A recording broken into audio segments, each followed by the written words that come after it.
plein cœur de l'été, et cette fois un peu plus à l'est, on se retrouve à la baie de la Rivière-Hâtée pour aller rejoindre une femme porteuse d'innombrables savoirs sur la nature sauvage qui nous entoure. Par amour pour ces plantes qui habitent le territoire, elle prête sa voix afin de veiller à leur pérennité. Bienvenue dans l'univers de la cueillette sauvage responsable.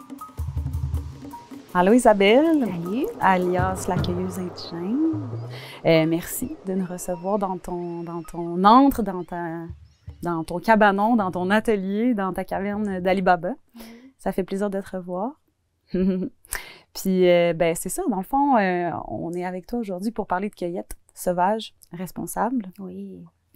Puis, je voulais savoir d'abord, là, ça te vient de où cet intérêt-là pour la cueillette sauvage? As-tu toujours cueilli? Du plus loin où je me rappelle, j'ai toujours cueilli, puis j'ai toujours connu les plantes qui étaient dans mon environnement quand j'étais tout jeune. Je suis chanceuse parce que j'ai des parents qui sont chasseurs-cueilleurs aussi. Donc, j'ai été initiée à cette cueillette-là dès mon tout jeune âge. Même ma mère me portait, là, pour aller faire des cueillettes. Donc, ça m'a vraiment intéressée. Mon grand-père était très intéressé aussi à la cueillette, puis il connaissait beaucoup de plantes. Donc, j'avais toujours le goût d'aller plus loin, puis trouver des plantes rares ou médicinales, puis arriver avec un trésor à la maison, là. Fait que, je te dirais que ça a été ma passion depuis que je peux marcher debout, peut-être. Mm-hmm. Puis, pour les connaissances que tu portes, elles sont venues de quelle façon? Est-ce que c'est de manière autodidacte, avec les livres, auprès de mentors, certaines formations?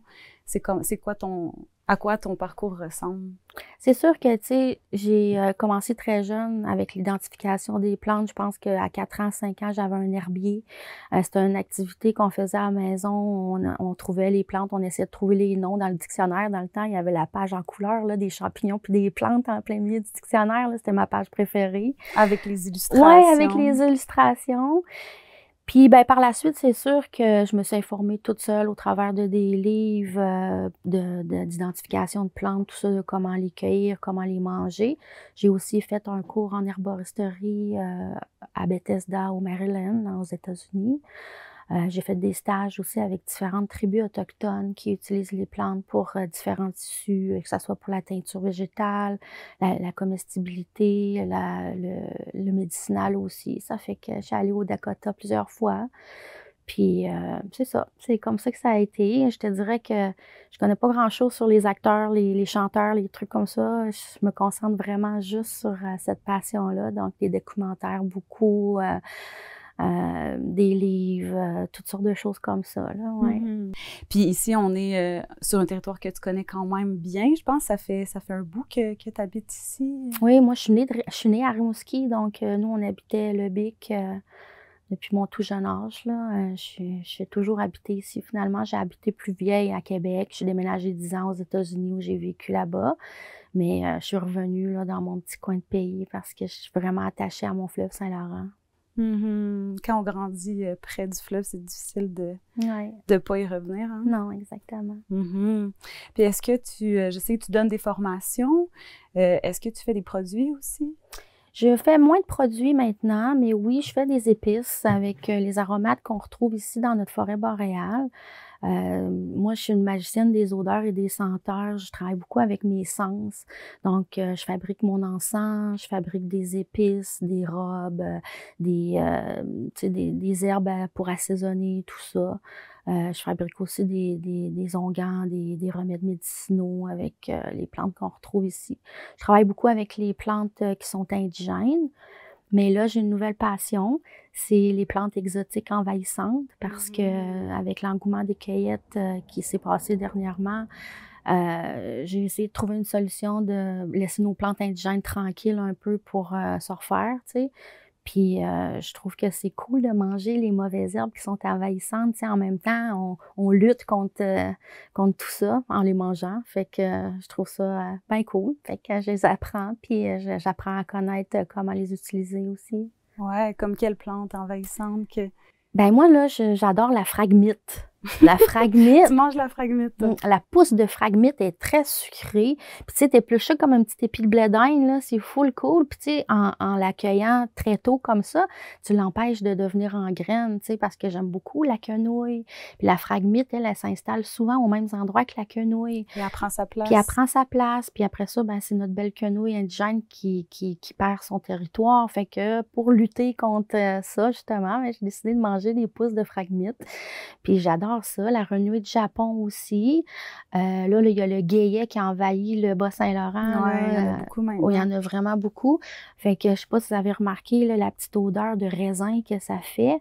Je fais des limonades. J'essaie de l'introduire aussi dans des baumes pour les lèvres. C'est tous ces trucs-là. Là, donc, c'est les fleurs, hein? Les fleurs sentent le raisin, oui. Puis, ben c'est ça, en fait, tu donnes de la formation dans le coin du Bic. Je donne des formations un peu partout au Québec, je te dirais, à Rimouski, Bic, Saint-Fabien, Saint-Valérien. Je te dirais, Bic, Saint-Fabien, Saint-Valérien, c'est vraiment mes lieux de cueillette de prédilection. J'ai grandi ici, justement, donc j'ai beaucoup d'amis, des agriculteurs, des gens qui ont des lots à bois, qui me laissent cueillir sur leur terrain, entretenir leur terrain aussi, parce que moi, quand je fais de la cueillette, j'aime beaucoup ressemer après, prendre soin de mes tales pour être certain de la pérennité des plantes, puis d'en avoir pour longtemps. Fait que j'ai une belle confiance comme ça avec mes amis. Puis, tu sais, je m'abstiens vraiment de cueillir dans les lieux publics qui sont très passants parce qu'il y a des gens qui cueillent là. Donc, tu sais, je trouve ça important d'avoir mes propres terres là, pour faire ma cueillette puis respecter l'environnement aussi. Donc, un peu moins de confection de produits pour donner un repos aux tales. Exactement. Sauf les plantes super abondantes et même envahissantes. Oui, ça c'est sûr. Un peu de militantisme et de formation. Exactement. C'est important d'outiller les gens aussi de la façon de cueillir, de leur montrer aussi les vrais spots, à quoi ça ressemble, parce que des fois, les gens, ils retrouvent certaines plantes sur des menus de restaurants ou dans des boutiques, puis ils s'imaginent que c'est à large échelle, qu'il y a des champs complets de ces plantes-là, mais en fait, les tales sont vraiment minuscules, donc quand ils arrivent sur place, ils voient, là, puis aussi, tu sais, la cueillette, c'est pas juste cueillir, parce que tu trouves un spot, là. Quand tu cueilles, ton panier est plein, quand tu rentres à la maison, tu as encore de l'ouvrage à faire, là. Il faut que tu les nettoies, il faut que tu les fasses sécher, que tu les transformes, donc ça n'arrête pas là, tu sais, tu cueilles pas un panier pour le mettre aux poubelles après non plus, on fait pas de gaspillage, là. Pour l'honorer. C'est ça, exactement. Puis, tu as sorti un livre aussi, je pense. Oui, un super beau livre, Les 4 saisons de la cueilleuse indigène. C'est le seul livre qui est fait comme ça. Je présente les plantes par saison, mais toutes les plantes viennent à mesure qu'ils poussent, donc en ordre qu'on les voit évoluer au fil de la saison. Donc, tu sais, on n'a pas besoin de chercher là d'un bout à l'autre du livre. C'est vraiment la plante avec son explication, son histoire. J'aime beaucoup, tu sais, donner aussi de l'information sur comment elle a été utilisée dans le passé par nos ancêtres ou si la plante elle a des propriétés magiques ou, tu sais, des croyances. Oui, exactement, qui sont rattachées à cette plante-là. Puis, à chaque plante, il y a une recette. Comment l'apprêter, comment l'accueillir aussi, comment l'entreposer, puis que ça soit médicinal ou gustatif, là. Oui, c'est très souvent, ce qui est comestible est aussi médicinal. Exactement. Et vice-versa. Tout est comestible et médicinal, en fait. C'est quoi le nom du livre? Les 4 saisons de la cueilleuse indigène. Ça ressemble au nom de notre émission Au rythme des saisons. Ah, ça match! C'est où qu'on peut retrouver ce livre-là? Tous ces livres-là sont dans les bonnes librairies, Renaud-Bré, Alphabet, à Rimouski. Ça va être en librairie. Ça va être en librairie. C'est aussi sur Amazon. Tu sais, j'aime mieux encourager les petites librairies qu'aller dans les gros trucs. Mais si vous cherchez le titre, là, il y a Renaud-Bré, Archambault. Dans toutes les bonnes librairies, vous allez trouver ce livre-là. OK. Puis, je voulais aussi te poser une question. Je voulais savoir, comme tu es cueilleuse, militante, éducatrice populaire, puis aussi un peu sorcière, je me demandais aussi si tu étais jardinière. Hey, pas pantoute. J'entretiens mes tales dans la forêt. Tu jardines la forêt. Oui, exactement. Tu sais, j'aide les gens aussi à construire leur forêt nourricière. Mais moi, tu sais, je veux dire, tu as déjà goûté une carotte de l'épicerie, puis tu as déjà goûté une carotte de jardin. Tu sais que ça goûte pas pareil. Pas la même affaire. Puis les carottes sauvages, ça goûte pas la même affaire non plus. Parce qu'une plante qui est sauvage, qui est indigène, elle va aller s'implanter dans le milieu qui est le meilleur pour elle. Elle n'est pas stressée à un terreau qu'on lui oblige de pousser dedans, tu sais. Puis ça lui donne des propriétés encore plus fortes, puis des goûts encore plus prononcés parce qu'elle va s'implanter dans un milieu où elle va vraiment avoir toute la richesse du sol qu'elle a besoin pour donner le mieux d'elle-même.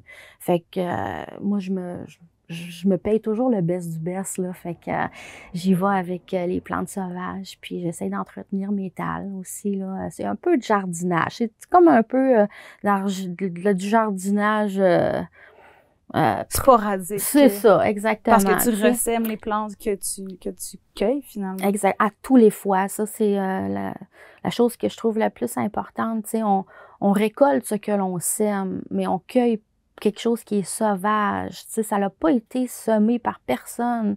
Donc, il faut y aller plus d'une façon tendre, plus d'une façon douce, puis aussi de se passer les pieds dans les graines aussi, puis d'en ramasser quand on en repasse, puis que la plante, tu sais, est en train de germer ou avoir ses graines pour se ressemer, d'en prendre une petite partie, puis d'aller un peu plus loin, puis la ressemer pour être sûr que la plante va vivre. C'est important aussi de connaître le cycle d'une plante, le cycle de vie, tu sais, parce que des fois, on récolte les plantes pour la fleur, pour le fruit, pour ses feuilles, sa graine ou sa racine. Donc, dépendamment de qu'est-ce qu'on va aller chercher dans la plante, c'est sûr que si on cueille une plante pour sa racine, elle ne produira jamais de graines pour se replanter. Donc, à ce moment-là, on doit faire plus attention. Et en récolter moins. En récolter beaucoup moins, tu sais, oui. Puis aussi retourner, laisser des espèces sur place, puis retourner quand la plante va être en graine pour justement combler le vide que tu as créé en cueillant les racines, là, tu sais, c'est important.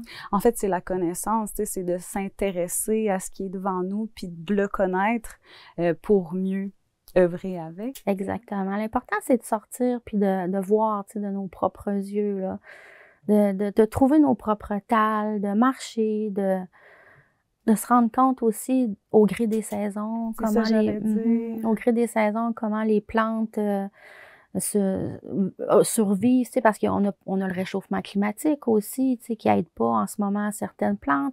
On a des bestioles aussi, des moustiques qui vont faire des petits désastres aussi au travers de tout ça. Donc, c'est important d'aller voir puis de connaître l'environnement dans lequel on vit puis dans lequel on cueille. Une grande part de ça vient de l'observation aussi. Quand on habite un territoire pour vrai, puis qu'on y reste, puis qu'on voit justement au fil des saisons évoluer les plantes ou les talles qu'on a, où est-ce qu'on fait une cueillette, on peut être à même d'observer, tu sais. Puis on s'ajuste aussi, c'est ça, on s'ajuste. Moi, la première année que j'ai commencé à cueillir pour en vendre, j'ai vu les trous que j'ai faits dans l'environnement l'année d'après. Parce que moi, je cueille pour mon autosuffisance alimentaire, pour moi puis ma famille depuis des années, mais tu sais, je l'avais jamais exploité une plus grande cueillette, tu sais, pour la faire découvrir au public. Puis quand j'ai fait ça, quand je suis retournée après dans mes talles, j'ai vraiment vu l'impact que j'ai créé, tu sais, avec ma cueillette, puis ça m'a fait de la peine, tu sais. Fait que c'est pour ça que je laisse souvent mes talles régénérer 2 ans avant de retourner. J'y vais sur une période de 2 ans. Je suis chanceuse parce que je couvre beaucoup de territoires, j'ai beaucoup de terrain où je peux aller faire de la cueillette. Fait que je les laisse se reposer, reprendre, tu sais, reprendre leur cycle naturel de survie. Puis par la suite, quand les plantes sont bien établies, ben là, je peux me permettre une petite cueillette. Une petite gâterie. Une petite gâterie, oui. Est-ce qu'on va les voir justement, oui. ces plantes? OK. Allons à la rencontre du vivant. Dehors, il fait beau en plus.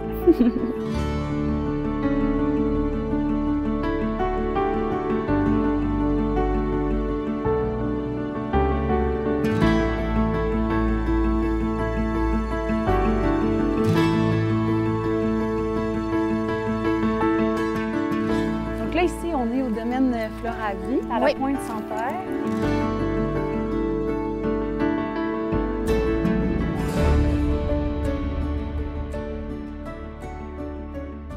Fait qu'ici, on a les beaux petits pois de mer.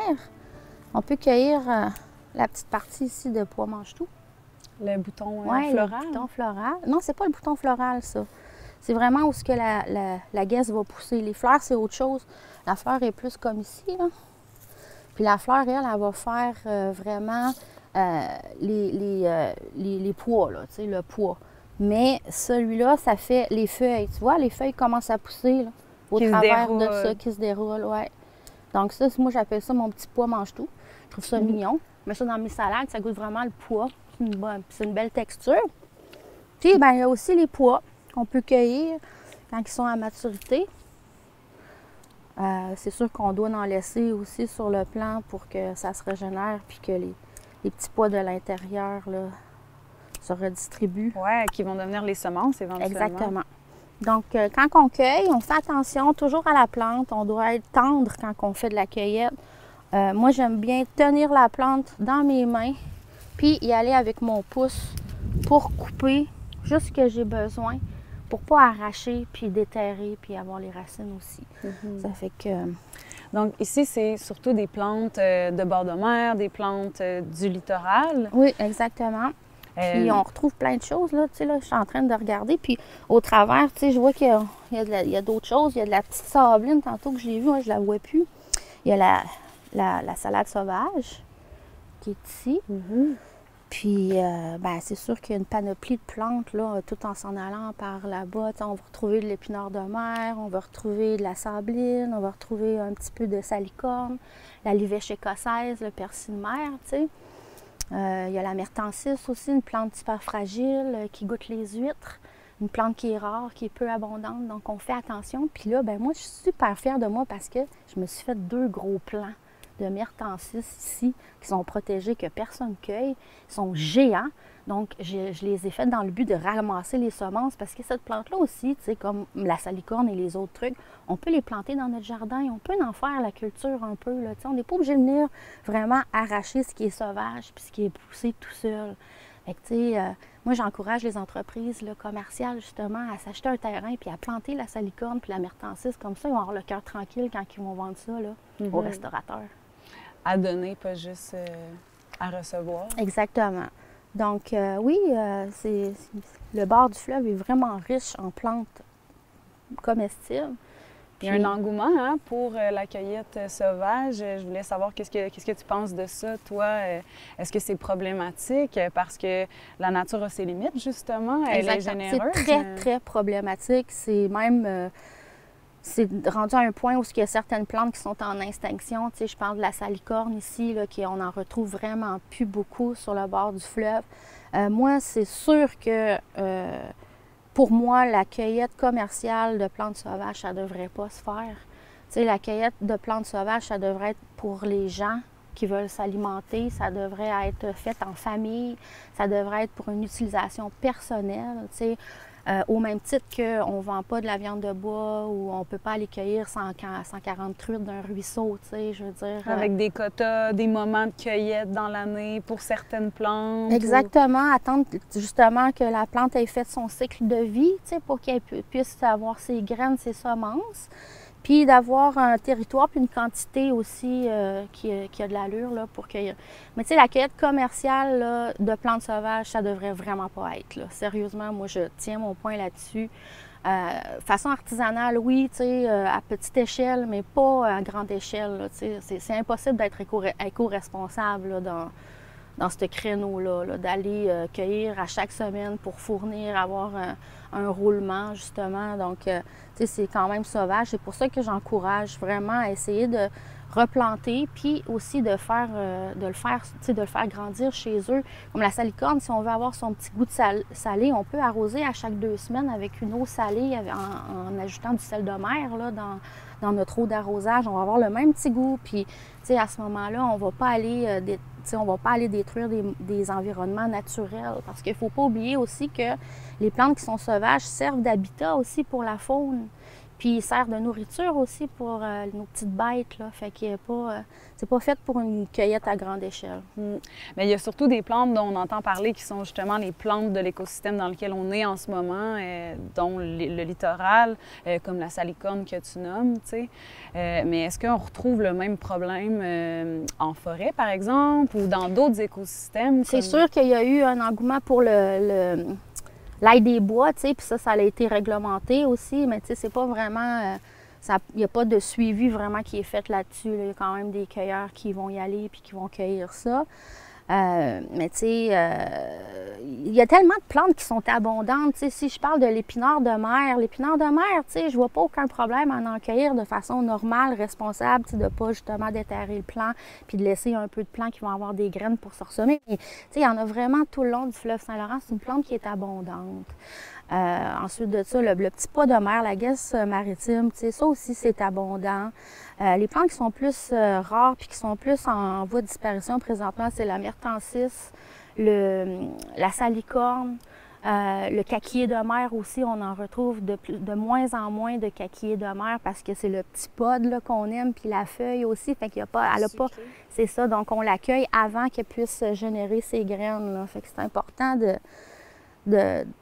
connaître notre environnement puis de cueillir là, les plantes qui sont abondantes puis laisser les plantes qui sont un peu plus rares tranquilles le temps qu'ils se régénèrent puis qui reprennent un peu plus d'expansion. Donc, la solution face à tout cet engouement-là ou même cette mode-là, c'est pas nécessairement de ne pas en parler, mais de mieux la connaître, en fait. Exactement. Mieux connaître la nature. De connaître son environnement, tu sais, d'aller voir exactement qu'est-ce qu'il y en est aussi, là, tu sais. Puis, tu sais, il y a tellement des plantes qui sont abondantes, fait qu'on peut se diriger vers ça aussi, là, tu sais. Puis comme je disais plus tôt, les plantes qui sont envahissantes, exotiques envahissantes, tu sais, ça serait une super de belle mode, ça, pour un restaurateur, là, de servir ça, ces plantes-là, là, ça serait vraiment quelque chose d'innovateur.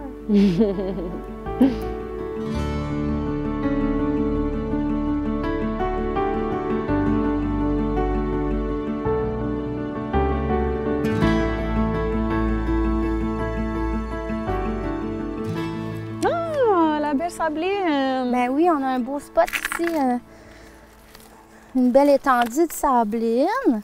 Donc la sabline, c'est une belle plante de bord de mer.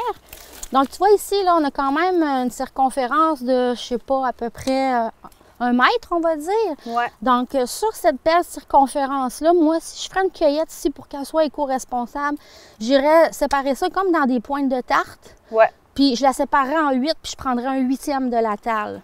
OK? Fait que comme ça, on est sûr qu'on en laisse pour que la plante continue sa vie puis faire son travail là, dans la nature. La sabline aussi, quand on l'accueille, on ne veut pas tirer, évidemment. On veut y aller par pincement. Donc, on pince comme ça, puis on va aller cueillir seulement le bout de la plante pour lui laisser ses quelques feuilles. Comme ça, on va pouvoir faire sa photosynthèse puis continuer à vivre.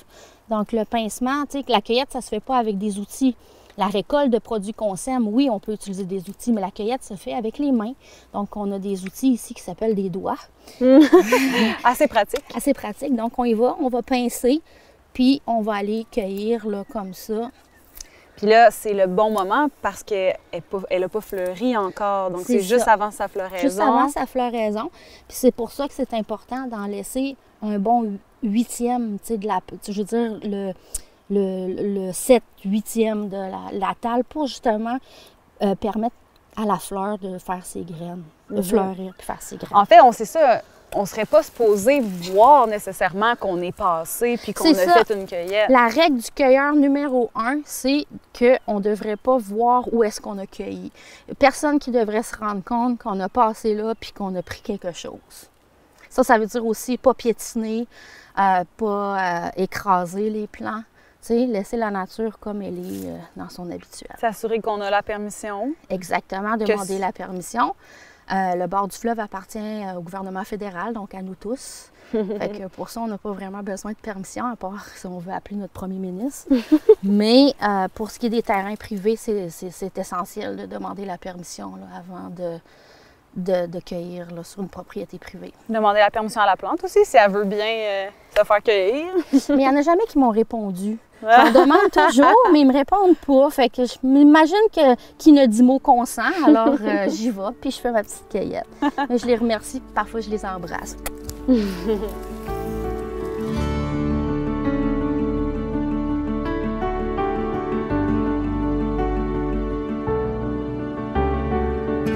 Donc cette plante-là, elle est prisée par les restaurateurs.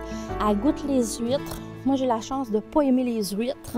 Donc, je ne l'accueille jamais, cette plante-là. Puis celle-ci, c'est moi qui l'ai implantée. Je l'ai implantée, puis j'ai fait en sorte qu'il y ait le bois pour la protéger justement des grosses marées. Puis un peu plus, je l'ai pris dans la petite talle qu'on a vue tout à l'heure, là. Fait que ça a vraiment donné, ça fait 3 ans que je l'entretiens, celle-là. OK. Fait que c'est quand même une belle talle, là, pour 3 ans. La myrtandie maritime. Oui. La myrtantille, on peut la semer dans notre jardin aussi. Une belle plante qui pousse dans un sol un peu sablonneux. Là. On peut mélanger de la terre avec du sable, puis on est capable de se faire pousser ça chez nous. La couleur est magnifique. Vraiment. Donc, en théorie, on ne devrait pas en retrouver dans les restaurants. Non. Si on voit dans un livre de Florbeck, c'est des biologistes, des gens qui sont vraiment outillés, là, puis qui connaissent vraiment les plantes ici du bord de mer, puis de tout le Québec, en fait. Dans leur livre, ils écrivent que cette plante-là, à moins de mourir de faim, on la déguste que des yeux, parce que c'est une plante qui est si peu abondante. Donc, je pense pas qu'il y ait personne qui crève de faim, là. Pas encore, en tout cas. Ici, surtout pas ceux-là qui s'en vont dans les restaurants. Fait que, ouais, une patate frite au pire, là, tu sais. Mais ouais, la myrtantille, ça, c'est une plante qu'on déguste des yeux. Mais tu sais, comme quand on voit une belle grande étendue comme ça, on peut se gâter, puis en prendre une petite feuille, puis y goûter, tu sais. Juste voir si ça goûte vraiment les huîtres, tu sais. Mais oui, puis arc. C'est vraiment minéral, hein? Les goûts sont dans la nature, on dit, hein? Toi, t'aimes ça? Oui, j'aime ça. Mais j'aime les huîtres, moi, fait que... OK. Merci Isabelle pour ta générosité. Ça fait plaisir, ma chérie. C'est fun de te voir. Merci. Puis c'est important le message que tu passes. Puis merci de le porter. Parce qu'il faut d'abord aimer quelque chose avant de vouloir le protéger. C'est sûr que plus qu'on prend conscience de notre environnement, plus qu'on l'aime, puis plus qu'on l'apprécie. Puis si on a un attachement à notre région, si on a un attachement à notre biodiversité, bien, ça va porter les gens justement à faire plus attention puis à vouloir le protéger, c'est sûr.